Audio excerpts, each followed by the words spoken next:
Greetings to everybody and welcome to our continuation of S3 buckets. Today we are going to be looking at some four characteristics of the S3 bucket, which is bucket access lock. We're going to look at bucket access lock. We're going to look at event notification with SNS, that is it should be with S3 bucket.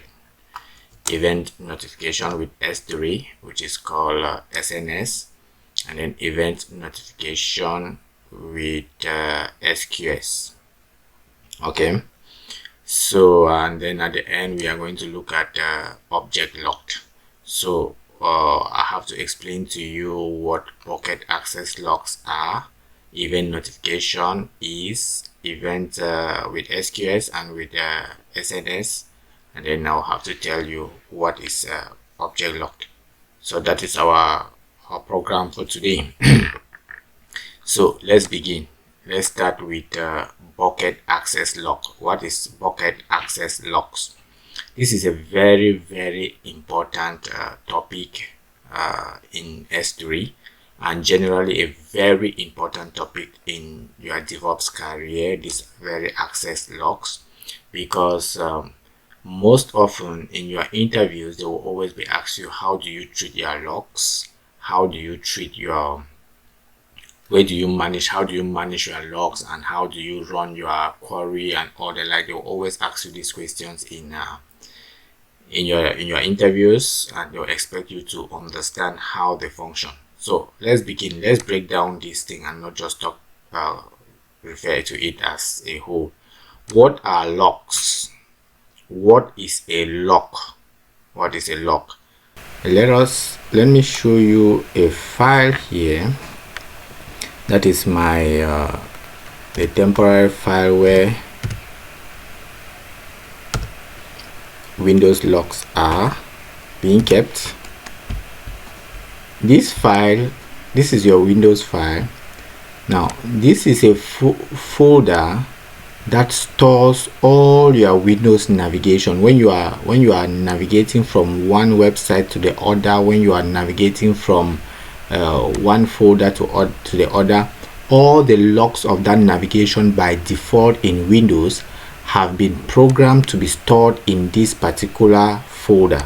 Okay, if you close your computer and then you hand your computer to somebody without cleaning up this particular folder, that person is going to be capable of knowing all the websites that you visited and knowing all the various actions that you did in that website.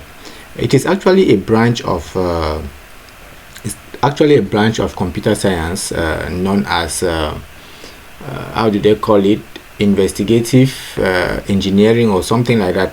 They actually do investigations on things that people have been doing with computers. Like they get a computer of a terrorist and he's trying to destroy it. They manage to hijack the RAM and the hard drive, and then they go and do some post-mortem on it, and they are able to find out what he's doing. All that is done with the help of logs that are being generated as you are working. So in effect, somehow your computer is monitoring you as you are functioning by generating a trail and keeping a trail of everything that you are doing. Your computer is generating all that. So with coming back to S3, how should we do this? With S3 bucket, what we actually want to do is that we want that in a bucket, with this bucket like this, in a bucket, whatever thing that is going on in this bucket, logs should be generated about it. Okay, and those logs should be stored in this other bucket. Okay, like I just showed you, for Windows, the logs are generated and stored in a particular folder. Okay, they call the temp folder. All right, but in S3 bucket, we are going to say that whatever thing is happening in this bucket, logs should be generated, and those logs should be sent to the second bucket. From this second bucket now, you can decide and say that, okay, you want those logs to be displayed in Grafana, or you want those logs to be displayed in Kibana. Those are monitoring tools. Okay, you can make the logs to be displayed in a screen where you build dashboards and see when somebody puts an item inside this bucket, it will show in that dashboard that an item has entered. If somebody removes an item from this bucket, it will show in that dashboard that somebody has removed an action. So this bucket is keeping logs that are happening in this bucket. It's like somebody is keeping notes of everything that you are doing in your house. All right, so that is the idea of access logs. It is called access logs. All right, bucket access logs. So let's see how it actually functions. All right, we are in our S3 service. Let's create a bucket.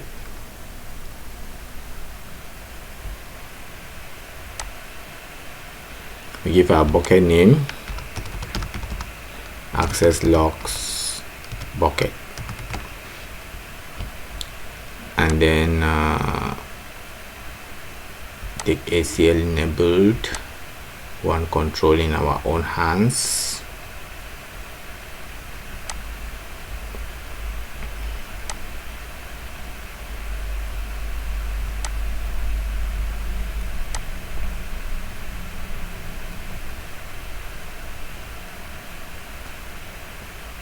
Okay, let's just create a bucket. All right, our bucket is created. This is our bucket. All right, let's create a second one, which is going to gather logs of this first one. So we create another bucket. We call it logs bucket.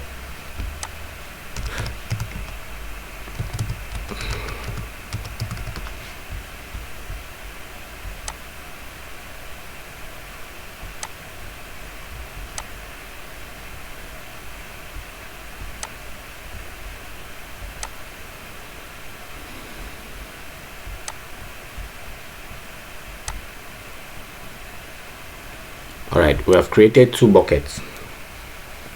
So our first bucket is the bucket which actually is going to hold our content, right? This bucket is the one that is going to hold our content, and then this other bucket, the logs bucket, is the one that is going to, we are going to try to keep the logs of this first bucket inside. All right, that means as we are going to be manipulating, putting items in this bucket, then this one is going to be registering our activities. Okay, so for that, what should we do? We should open the bucket that is going to be registering our activities. Which bucket is going to be registering our activities? The first bucket. This is the bucket that is going to be registering our activities. No, this is the bucket that contains our activities. That is the bucket that we are going to be loading items inside. In this bucket, we are going to be putting objects inside. Okay, so when we open the bucket that we are going to be putting objects inside, we go to properties, and then we go right down.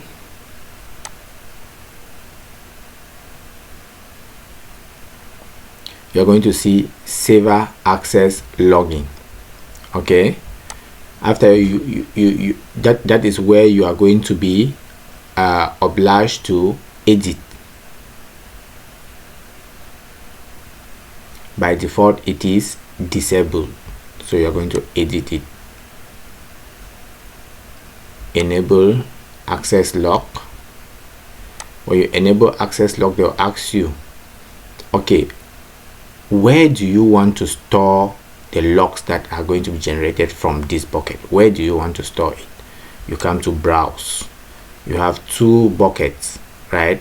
You don't want to store your logs in the same bucket. No, you want to store your logs in a different bucket. This is the log bucket. This is the bucket that we are accessing to have our objects inside. Then this is the log bucket. Okay, this is a bucket that actually is going to hold our logs. Take it and then you choose it as your destination. Now it is always mandatory to create a folder within that bucket, right? Create a folder and say monitoring. Maybe you can put anything as the name of your folder, not necessarily what I'm putting, please. You can put anything. This is a folder that will be created within this bucket, and in this folder the logs are going to be kept inside. All right, and then when you come down, you save your changes.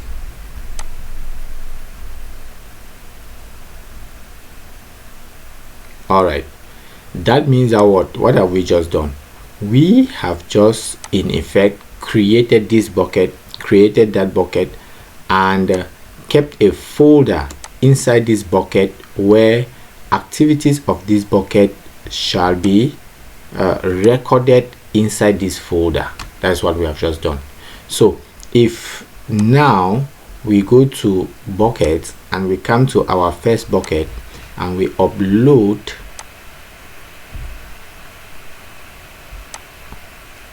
we try to upload a file,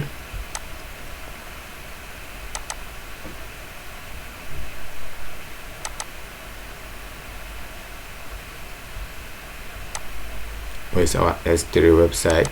Yep, images. We try to upload a file. Now this file has been uploaded, right? As it is uploaded, we are going to save it. Now there will be logs that will tell us that some file has been uploaded. Okay, the logs will tell us that a file has been uploaded, and that log will be stored in the second bucket. Go down to buckets. Now unfortunately we are not able to see the logs because the logs are going to take some time before they start appearing. Even the folder that we created, we are not able to see that folder because when you create your logs, they are going to take some sort of about 1 to 2 hours before they start functioning normally. So might be we just allow this bucket there so that maybe sometime later in our next class we will visualize that these logs have been created in this bucket. Okay, we do not have the luxury of that. So I've shown you how you can create logs, because they will always ask you in interview questions, where do you manage your logs? These logs can come from anywhere, please. These logs can come from anywhere. The logs can be coming directly from Kubernetes. The logs can be coming from your application. The logs can be coming from EC2 server. The log can be coming from anywhere. So they will always ask you in many interview questions, where do you manage your logs? You say you gather your logs through CloudWatch, and then you store the logs in an S3 bucket.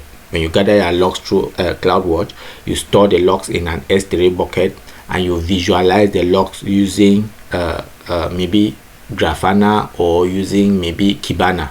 You can visualize your logs through any of those user interface. So that will be your answer for that type of a question.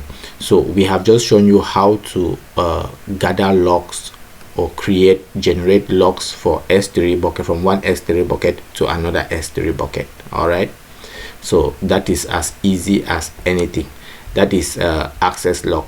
So now let's go to the second one, which is event notification. What is event notification? Now event notification is different from access logs. I mean, access logs are a trail of activities that are being all the activities that are happening in your bucket. That trail will be kept. But event notification is a notification that you yourself are going to configure in S3 such that when that particular event occurs in an S3 bucket, a notification is sent to your email. All right, so we are going to do configure this bucket such that when a particular event, we are going to choose, you could choose the event. Maybe the event is delete. Maybe this bucket is so sensitive to information that is inside, and you don't want that any information should be deleted from inside. So you configure event notification in such that if an object is deleted, a notification is sent directly to your email to tell you that an object has been deleted. So you find out, you call your team and find out who has deleted an object from an S3 bucket. Okay, or if an object has been put, if it is a bucket that was restricted for objects to be added there, and then somebody adds an object inside the bucket, what will happen? You generate a message be generated for you, and then you ask that who added a bucket in an object in this bucket. Okay, so it's just a notification to tell you what is going on in your bucket. So how do we do that? We do it using another service. The service is called SNS. We actually studied SNS when we were doing auto scaling. Okay, auto scaling is a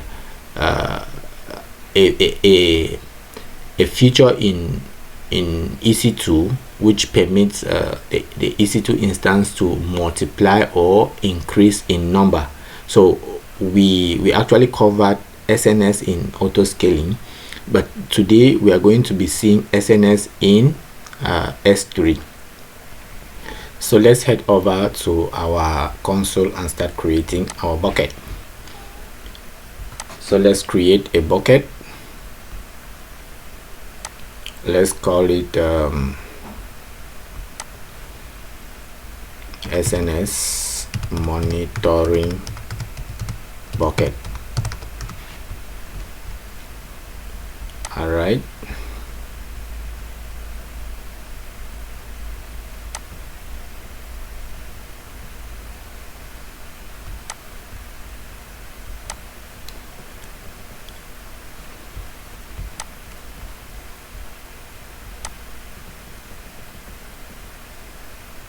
Let's just create our bucket.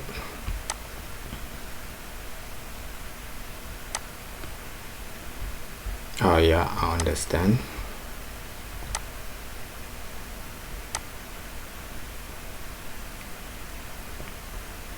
Good, our bucket is created now. All right, since our bucket is created, here is our bucket created now. So what do we want to do? We want to create another SNS service now. This service is what is going to be taking information from our bucket and sending us email. This is a service that we are going to create. The service is called SNS, right? SNS. And in order to create this service, we are going to create it in two particular stages. The first one is we are going to create a topic. We are going to create a topic, and then the second one is we are going to create a subscription, and then the third one that is going to be configuration. We are going to configure policies. We are going to configure policies, and then we are going to come back to S3 bucket, and then we are going to configure event notification. These are the three activities that we are going to do. In SNS, we are going to configure the topic, the subscription, and the policies. And in S3 bucket, we are going to configure event notification. These are the activities that we are going to be doing. So let's head over to SNS. This is SNS. For you to be able to reach SNS, just come up here and search for SNS. You'll see simple notification service. And then you can start with an overview. Here you first start, as I said, you create your topic. You give you a topic. Your topic should be a standard topic. You give your topic a name. Let us just give S3 notification. Let's give that name. Looks nice to me. Let's give demonstration name still as S3 notification. Okay, Then we have created our topic. That was the first thing we needed to do. We needed to create our topic. We have created our topic. Topic is created. Next thing is we create subscription. Let's come over here, create subscription. In our subscription, we are going to give choose the ARN. When you have created your topic, when you come to creating subscription, this ARN will pop up. You can create so many topics, right? So you should make sure that you mark your ARN topic. Okay, the right ARN for your topic, make sure you mark it. Then you come down, protocol should be email. Okay, then for your email, let me put my email address. You put your email address or the email address of the person you want to be receiving that notification. And then you come down, you subscribe. When you subscribe, if I come to subscription, you see that my subscription is pending. My subscription is pending. What should I do for this subscription not to be pending? I just have to go to my mail. I look at whether S3 has sent me a mail. Certainly they have sent me a mail, so I have to validate my subscription. Now my subscription is valid. I come back to my S3 and I refresh. When I refresh, my subscription has been confirmed. Okay, now that my subscription has been confirmed, that means I have created a topic, I have created a subscription. Now I have to change the policies of what? I'm changing the policies of the topic. Okay, I want to change the policy of the topic in such a way that this topic should be able to access S3 and remove information from S3 and send it to me as an email. That is what I want to do. So in order to configure policies in topic, I go to topic, I go to click open my topics, and then I will see down here these are access policies. Okay, I click on the access policies, I click on edit. Now these policies like this, I come to access policies. These policies like this came by default. Okay, the policies came by default, and I cannot use access policy by default because default they did not know what I wanted. So I have to write my own JSON code here. Okay, I have to write this particular code here, and the code will have to specify that my S3 bucket, that this SNS topic has to go to S3 and pick all information from S3 and send to an email. That is what this code is saying. So I have to write my own code. Fortunately for you, you do not have to write this code because AWS has generated the code for you. If you search on the internet and you search on SNS code, you will see that the code is already there for you generated. Okay, you can just copy the code. You can go to AWS and you search, you can see the code anywhere. You can copy the code. I will send you the code anyway. So you copy the code. This is the code that I've already copied. There are three things that you have to configure in the original code. The original code has the first thing is the topic ARN. You have to first of all make sure that the topic ARN, you have it. You have to make sure that you have what? Your bucket name, and then you have to make sure that you have your account ID. These are the three things that you must have in order to change in this code. So topic ARN, bucket name, and account ID. So what is our topic ARN? ARN of our topic. Let's go to our topic first of all. Let's see if we can, let's open it in a different browser, not to close the one that we are personally currently using. Let's open it in a different browser. We take SNS and we open it in a different browser. We want to look for the ARN of our topic. This is our topic, so let's look for its ARN. This is the ARN of our topic. We copy it and then paste it somewhere here. This is the ARN of our topic. Second thing is our bucket name. So what should be our bucket name? This is our S3 bucket. This is our bucket, so this should be our bucket name. So we copy our bucket name and then we paste here, and then the last thing should be our account ID.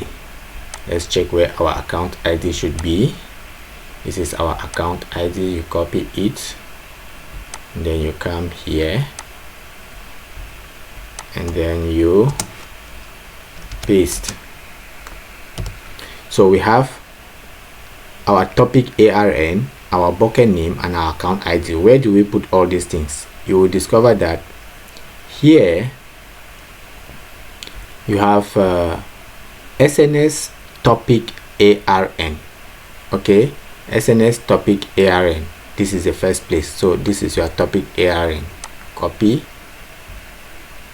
your topic ARN and then you put here.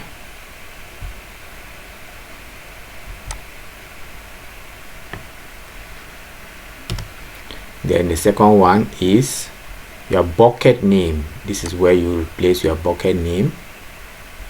Copy your bucket name and then you put here. The last one is your bucket owner account ID. The bucket owner account ID, copy it, you put here.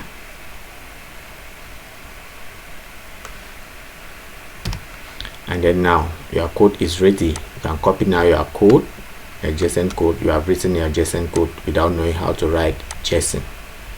Okay, you come now to where you are editing your code, and then the default code that was there, you have to remove it,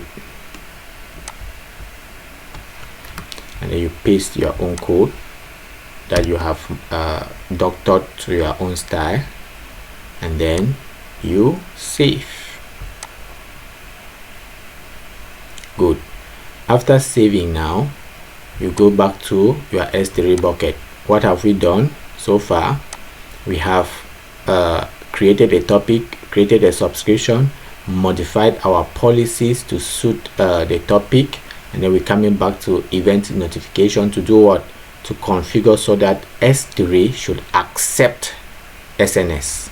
So let's go to S3. S3 bucket.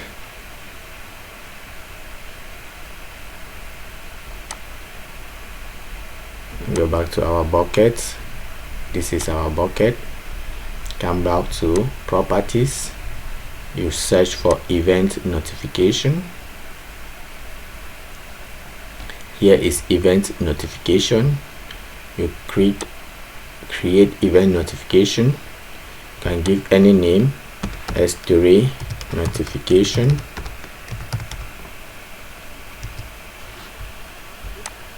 And then here you can decide to be sending in emails with respect to a particular folder or with respect to a particular type of file. It is your discretion. So we go ahead. Here you are to choose. You can choose whether if an object is put into the bucket, they send you an email.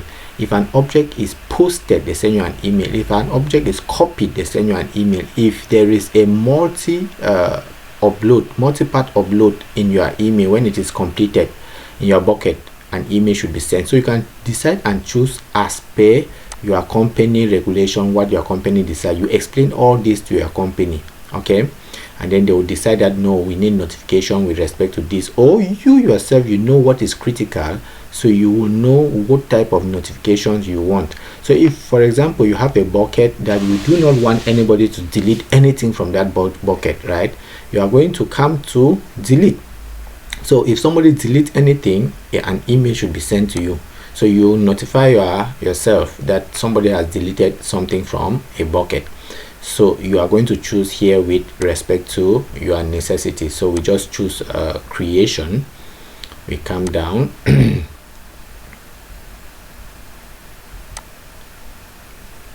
then we take SNS topic. Of course, we choose from our topic. We certainly have a topic, and then we save changes. So as our changes have been saved, we know now that if we put anything in our SNS, in our bucket, a message will be sent to us that something has been put. Can we try? Of course, we are free to try. Trying is what is but obvious. If you do all this without testing, you have done nothing. No matter how sweet your work is, if it doesn't satisfy the customer, it is useless. So let us try. We upload a file, and then we put upload, and we wait whether a message will be sent to our email that a file has been uploaded. If a message arrives that a file has been uploaded, then we have succeeded. If a message does not arrive, then what we have done here is total trash. So we go to our email, and we see if we are going to have any message that we have uploaded a document. I see an S3 notification here. Let's see.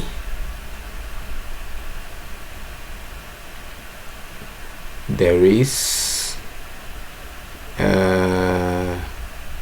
request ID, bucket, host name. This is not a notification. This is a notification to show that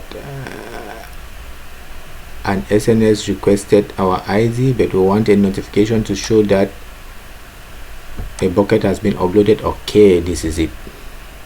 This is a notification that we want. Good.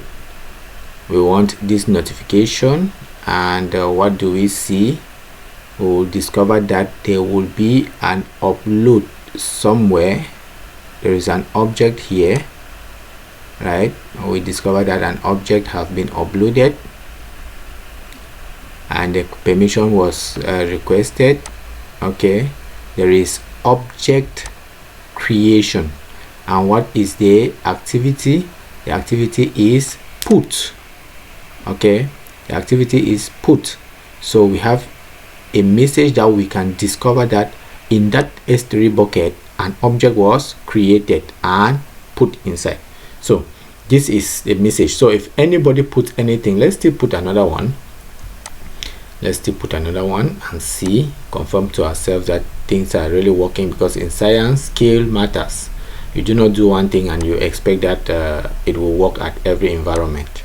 Scale matters. We upload.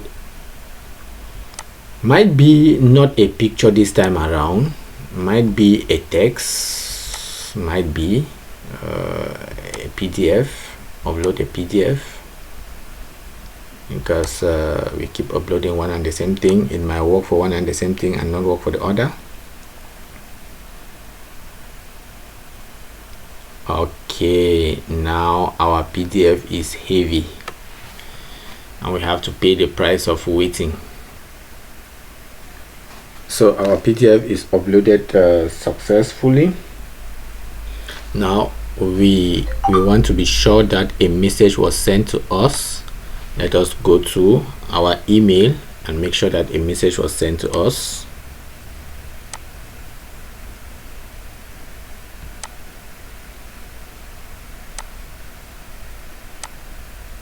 Okay, that is a message that was sent. We can still see object created put, and the object was sent. You can see the timestamp when that object was created. Okay, when it was uploaded to your, the timestamp is there, the particular moment the object was uploaded to your bucket. So this is how you can set SNS to monitor your bucket. You follow all these steps and SNS will actually monitor your bucket. All right, now the second thing is where are we have set up access logs, we have set up SNS. The second thing is SQS, and you will definitely be having one question in your mind by asking me, what then is the difference between SNS, simple notification service, and SQS, simple queue service? All right, let us first of all explain what SQS is doing before we start explaining to you the differences between SNS and SQS. So for clarity, let us delete our buckets. Let us delete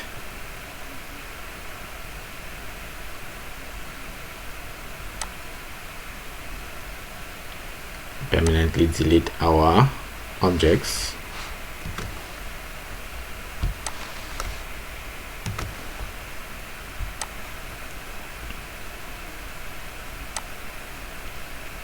And then we delete our bucket.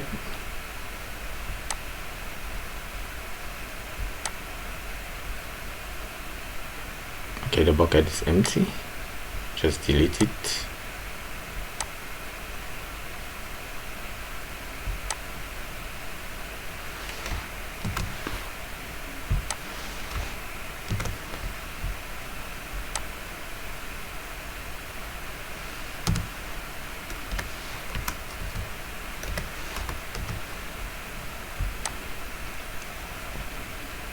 Okay, then we delete our SNS-topic-ARN subscription, please. Let's start by deleting our topic.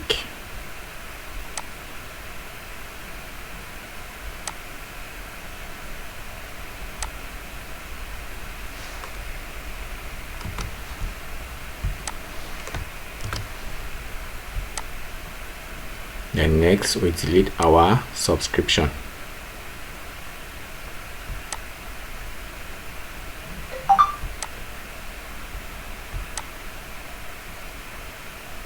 Okay, we are back to position 0.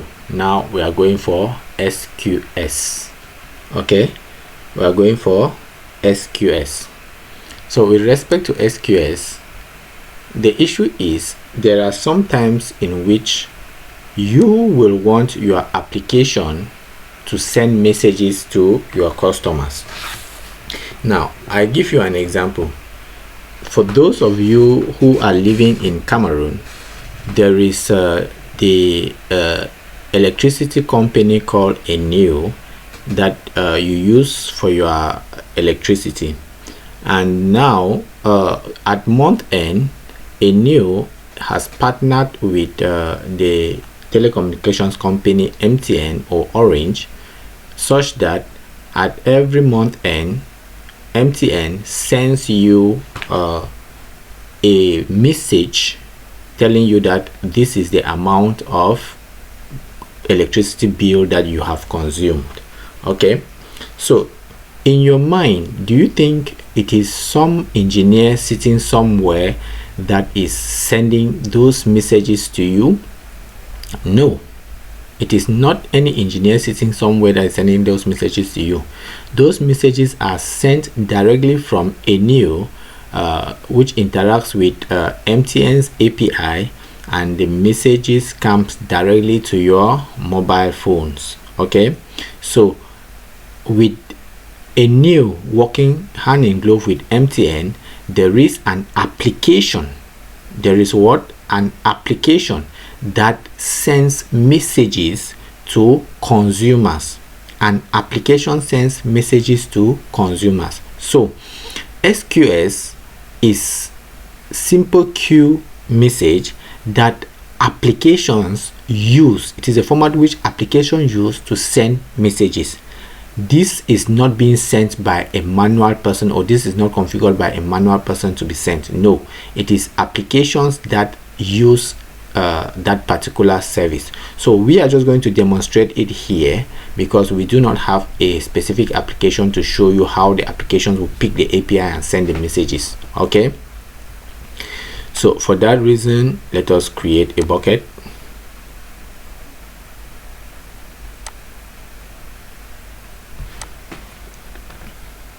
SQS bucket, and make the bucket name so unique because two unique names will never exist as bucket, because buckets are global.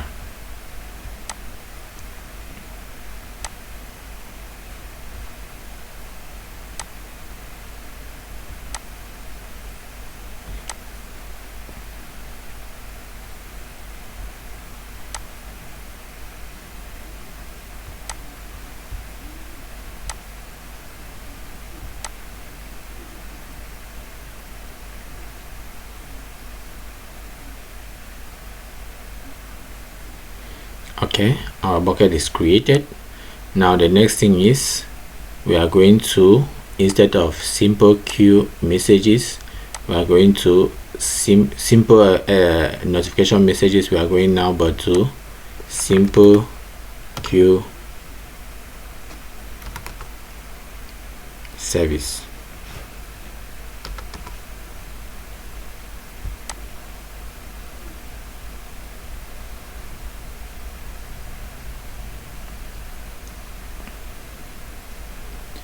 Now in our simple queue service, we have create queue. You're going to create queue, give a name of your queue. Let us give S3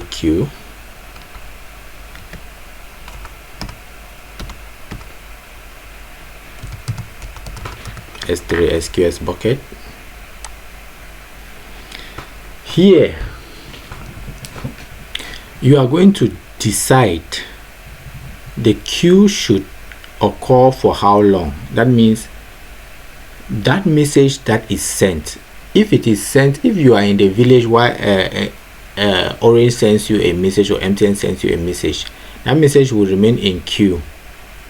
If it remains in queue, for how long should it come back to MTN or Orange as bounced, that the person did not receive? This is what you are going to set here. For how long should the message retention period be? The highest number of days is I think 14 days here, and the lowest is 4 days. Okay, so you set it here. Then validity time out, this is the time period. You can set it in minutes from 0 to 12 hours. So I'll put 0. I want the message to be delivered immediately.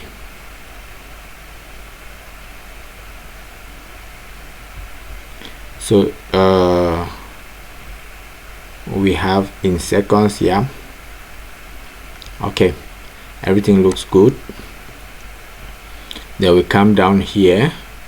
Now when you take your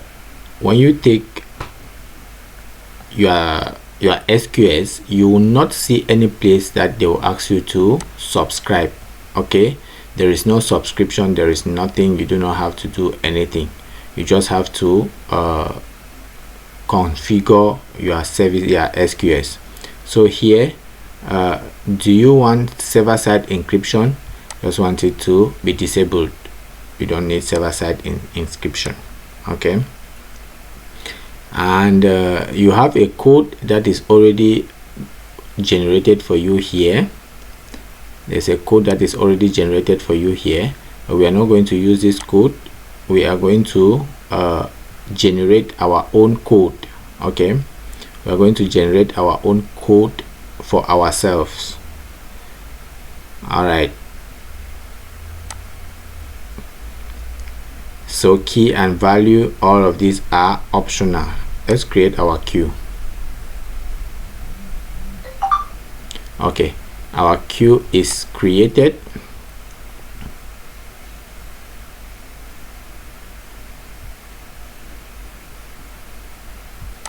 Let's go to our queue, click on our queue. Now we come down to access policies. We have the same thing like with our the same policies like with our SNS. Okay, so we are going to generate this policy. Okay, so let's delete this one. By the way, let's go to edit,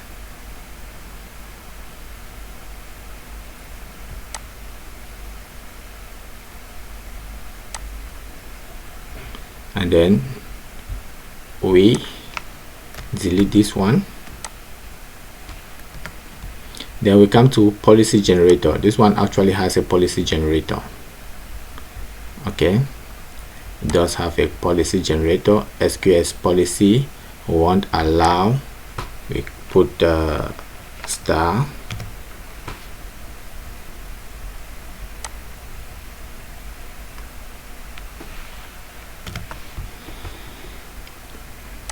You can decide and you generate it for all your actions or everything whatsoever, but it depends on you. Anything depends on you. You can choose all. Then here now you have to take the Amazon resource name. Okay, ARN should follow the following format. This. Okay, so let us put the Amazon resource name.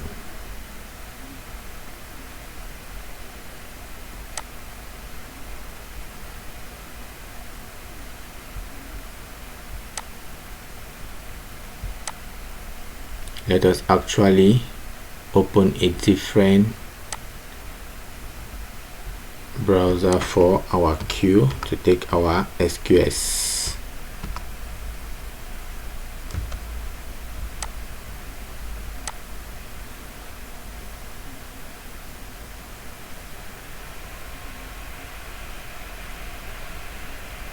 This is our SQS. This is its URL. This is its ARN, and then we come to our generator, put our Amazon resource name there, and you see it still behaves like it was behaving before.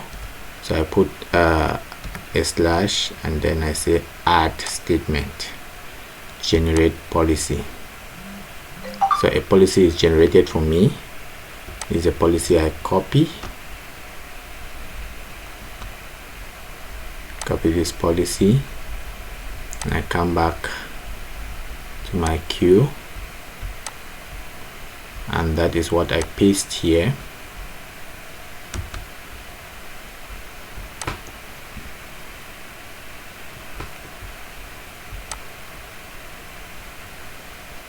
So I save. So I have linked my queue with my S3 bucket. Okay, I've linked my queue with my S3 bucket. So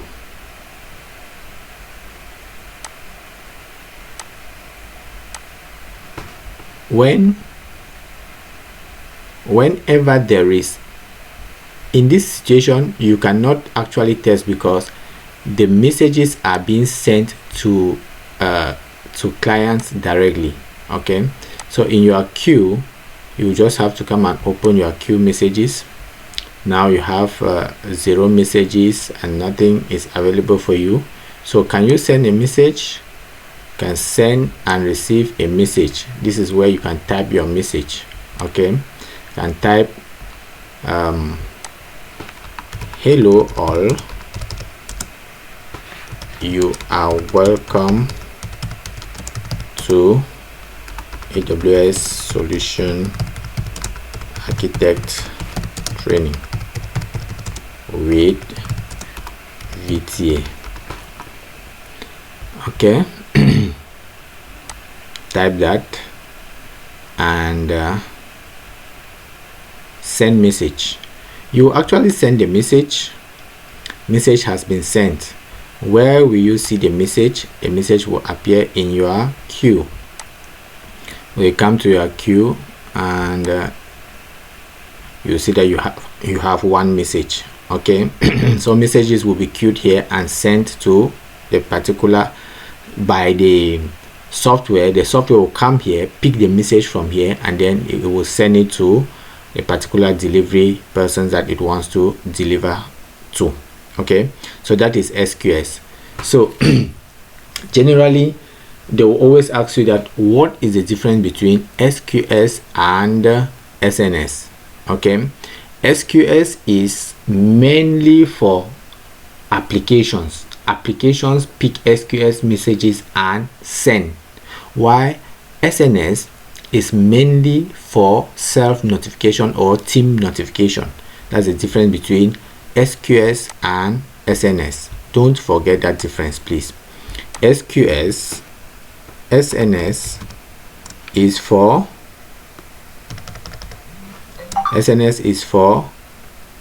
self/team notification, while SQS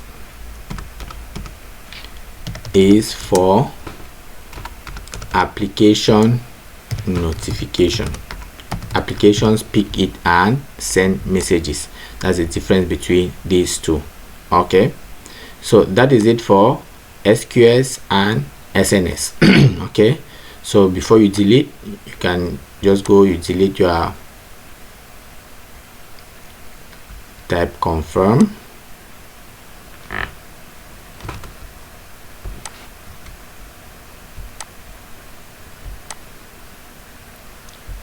Okay, and you're done. You don't have any queue. All right, so where are we? We have seen SQS, we have seen SNS. Now let us look at object lock. Object lock is so easy because in object lock, what we are simply trying to do is that we are saying that we want our bucket to have some objects to have some objects inside this bucket, and these objects cannot be deleted, like we did with our EC2 instances, where EC2s could not be deleted. If you want to delete EC2, you cannot delete. You know, companies always hire every now and then, and if I can tell you something, so many companies do not have the budget for onboarding. So many companies do not have the budget for onboarding. You may want to ask me, what is onboarding? Onboarding is the process of actually bringing up a junior engineer to be acquainted with everything in the company. It might not necessarily even be a junior engineer. It might even be a senior engineer who just comes to the company, and they need to be somebody experienced to show the new person that is coming to the company that this is what is being done in this company. This is how we do things. This is how we do things. This is how things are done from this person to this person to this person. This is the regulations that we follow. That is what we call onboarding. They will tell you the do's and the don'ts. They will tell you who to talk to, when, what. They will tell you the security protocols. They will tell you everything. Generally, onboarding takes about 2 weeks, or in some companies 1 month. Okay, but a lot of companies do not have the budget for onboarding, and it is very dangerous for a company not to take the process of onboarding, because it is during onboarding that they tell you very significant things of the company. So now imagine a junior engineer who just got in, and there is a bucket where you are not supposed to delete anything from the bucket, and then the junior engineer happens to be playing around and then create his own bucket and then by mistakenly on entering his own bucket, he enters but the main production bucket and then starts deleting things from there. In that case, there is a huge risk if that engineer delete. Yes, SNS will actually report to you that an engineer is trying to delete a bucket, but what if he already deletes before the SNS is sent to you? So here there is a way by which you can block your objects from being deleted. Okay, you block your objects from being deleted. There are two types of ways by which you can block your object. The first way is using governance, using the governance method. Governance is just a means, a nomenclature. It does not have anything to do with government. It's just a nomenclature given to a type of blockage. Okay, and then we have compliance. We have governance and then we have compliance. Okay, so with your bucket, you can decide to block objects using the type called governance, and you can decide to block objects using the type called compliance. Now, between these two types of objects, compliance and governance and compliance, compliance is the most stiff way of blocking the object. Compliance, please, when you are doing practice, do not validate compliance. Do not validate compliance. In fact, do not validate any of the two of them. I don't want to see anybody practice in our account validating any of these, because when you validate with compliance, they will ask you the number of years or the number of days. If I say I'm validating with compliance for 5 years, whether you made but a mistake to validate it, that object will remain there for 5 years before it will ever get deleted. If you validate using compliance, that object will remain there for 5 years and it will never be deleted. No matter whosoever tries to delete it, it will never be deleted, and AWS will be billing you for that. Now, if you put governance, the object will not be deleted by a junior engineer, but somebody higher than the junior engineer can delete the object. Somebody who is given higher priorities can delete the object. Okay, I am tempted that I should not show you all this because we are using one and the same account and you people can mess it up, but I trust the security in your hands, and I'm going to show you and then deactivate your possibilities of blocking it. So let us go to we have to create a new bucket because we cannot do it with our present bucket. Okay, while creating a new bucket, you always have to enable the bucket blocking policy. All right,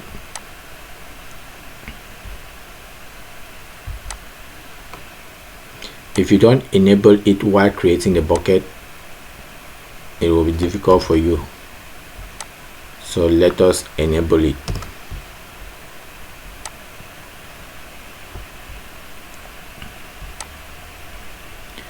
I'm just going to show you this. I'm not going to practice it, please. I repeat, I'm just showing you. I'm not practicing it. Bucket blockage. That's the name of the bucket.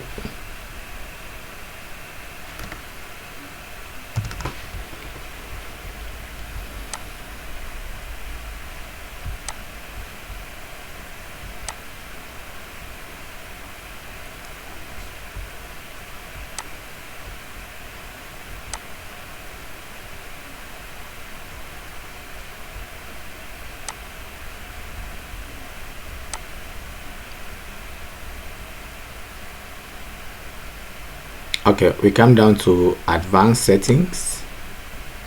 We come down to advanced setting. You are going to enable bucket blockage. Enabling it at this level does not mean that you have already blocked the bucket. Not yet. Okay, we have not yet blocked the bucket. You have to just enable it at this level. This bucket name is already existing. Guys are not serious. No, the bucket has big characters.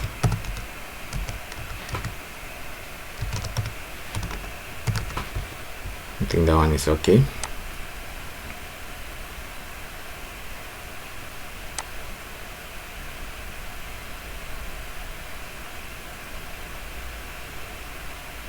And when you block a bucket, versioning is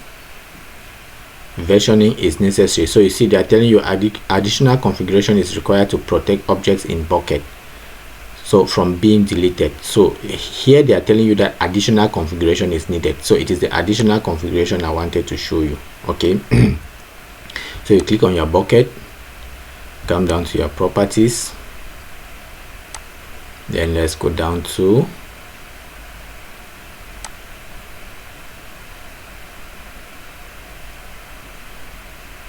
object lock.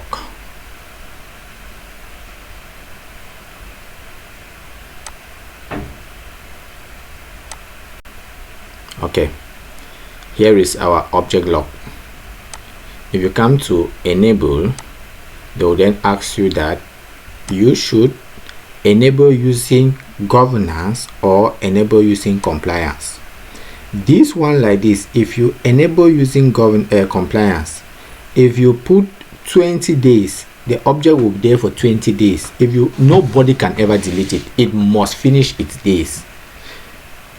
If you put years and put 5, the bucket will be there for 5 years. Whether you delete your AWS account, AWS will keep the bucket and be billing you. So please don't practice this. Don't reach here. I've just shown you what is existing. Just know in theory that this type of a thing is existing, and when you get to your companies, you can try to practice it there. Don't practice it in the account that you have for now. Okay, so I'm not going to save anything. I just wanted to show you the governance policies and the compliance policy. Okay, so that is what we have for today. All right, as a bonus, I wanted to introduce to you our next class is going to be on IAM. We have finished everything concerning S3 buckets. Everything we have done. I've taken my time and I've treated virtually everything in S3 bucket. I think if you follow my classes, if you follow my lessons, you can answer all the type of questions that can ever be asked in an S3 bucket concerning S3 bucket. You can answer any question. Okay, now we are going in for identity and access management. This topic is going to be one of the most important topics too, because it is the topic that grants administrator accesses to people. It is this topic that tells particular users their rights and their obligations. It is this topic that limits that you can use identity and access management to limit some people from doing some particular things, limit some people from actually accessing particular resources. Like for example, if your work was to be creating EC2 instances, they will not give you access to S3. When you type S3, they will tell you that access is not granted. When you type Lambda, they will tell you access is not granted. When you type any other thing, your work is to be creating EC2 instances. So there is nothing again added to you. So you don't have to have any other access to any other resources in the account. So how do we give you those accesses? We use identity and access management. Okay, we use identity and access management. Presently, when most of you are logging in, you do log in using your identity and access management accounts that I created for you. Okay, so there is a root account. Generally, to tell you the reality in the industry, nobody uses the root account to log into the AWS account. Nobody uses root account. Root account is just there. Nobody uses it. Even the top administrators, they have created an IAM account that has the same power like the root account, but nobody uses the root account. The root account is kept secret and concrete. Nobody uses it. So everybody uses the IAM account. Okay, when you want to go in, you put in your 12-digit IAM account number, and then you log in using your password. It could be a general password that has been given to all of you. It cannot be given to all of you, or it could be a simple password that is given personally to you. but generally everybody is always having his or her own password. Okay, so like you are having your password presently that you are using. I think all of us are having our password. We have our IAM user digit number, and then we have our password. So we are going to talk more about IAM in our next class, a class not to mix. Okay, so you guys practice your S3 buckets very well. I think I did my best to explain S3 buckets from the core to the end. So practice S3 buckets very well. By tomorrow, I believe the video for IAM will already be posted to you all. All right, happy practice. Do a lot of practice, and see you guys tomorrow. Bye bye.